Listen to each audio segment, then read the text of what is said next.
around the NFL, which, Brad, I know you wanted to touch on this one big time. Yeah. So we will pull up footage of Ryan and I talking about this before the season even started, because we were pretty high on Jordan Love, and Ryan was actually more high on Jordan Love than I was until I saw Jordan Love play that week one game.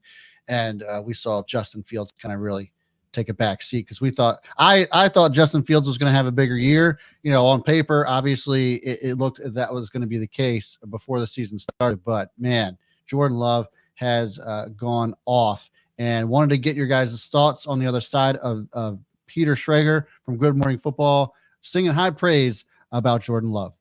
Consistency. Because I'm watching Thursday night's game, and there's 200 yards of penalties, and there's flags on every single play, and it's so bad that Al Michaels references the ref and says, he's the MVP. He's going to take the call. He can call the game.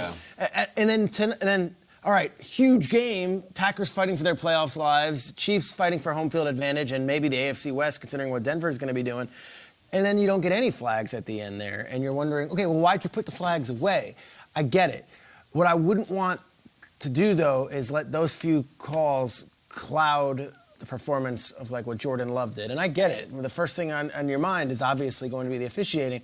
Jordan Love outplayed Patrick Mahomes yesterday also. So I'm looking at this one. This is 4th and 1. 4th and 1. This is a play call in the second half. And he throws up this thing off the back of his foot, throws it in the air, and Romeo Doubs, amongst 4 different Chiefs players, finds a way to catch it. That's on 4th and 1. The decision for that pass is bold enough. And then 2 plays later, after the Chiefs defense stops him, you bring out Love again, and I think he throws an even nicer pass here to Watson. Now, all of us were on the show last year in August, and we were doing this whole thing with Rodgers. We're like, I don't know, are we really going to be talking about Romeo Doubs and Christian Watson in big moments? Is Rodgers really going to be able to do that without his guy Devontae?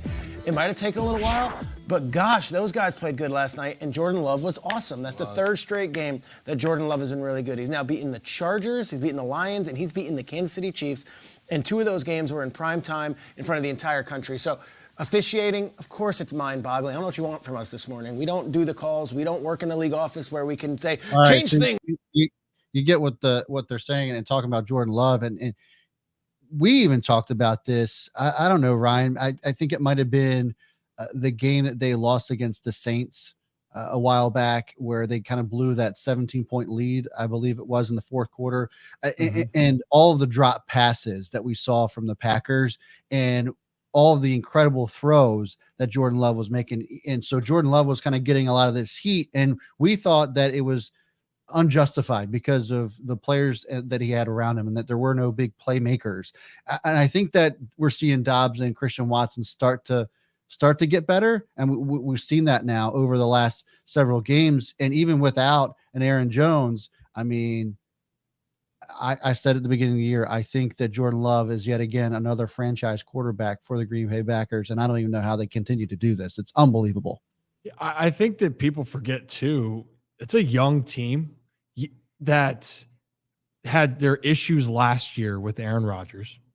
And then this year you're having a quarterback that, yes, even though Jordan Love is not this rookie that's coming in, he hasn't been a starter in the NFL.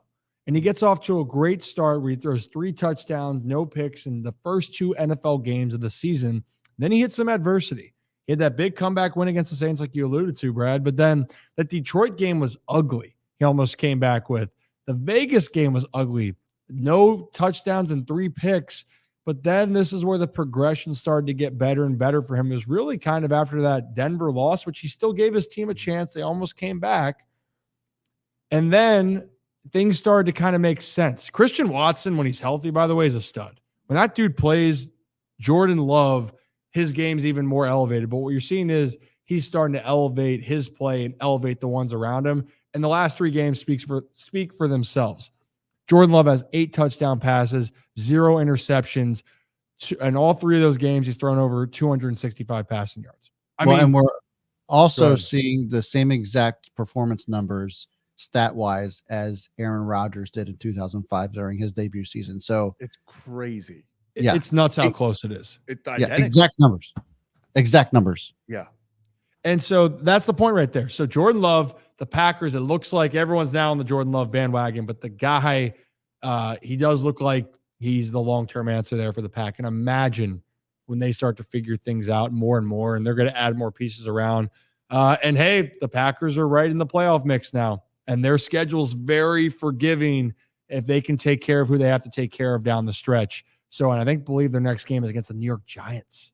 That's a game that they're going to be favored in, and that's another chance for the Packers. Should be heavily favored in. The Pack might be back.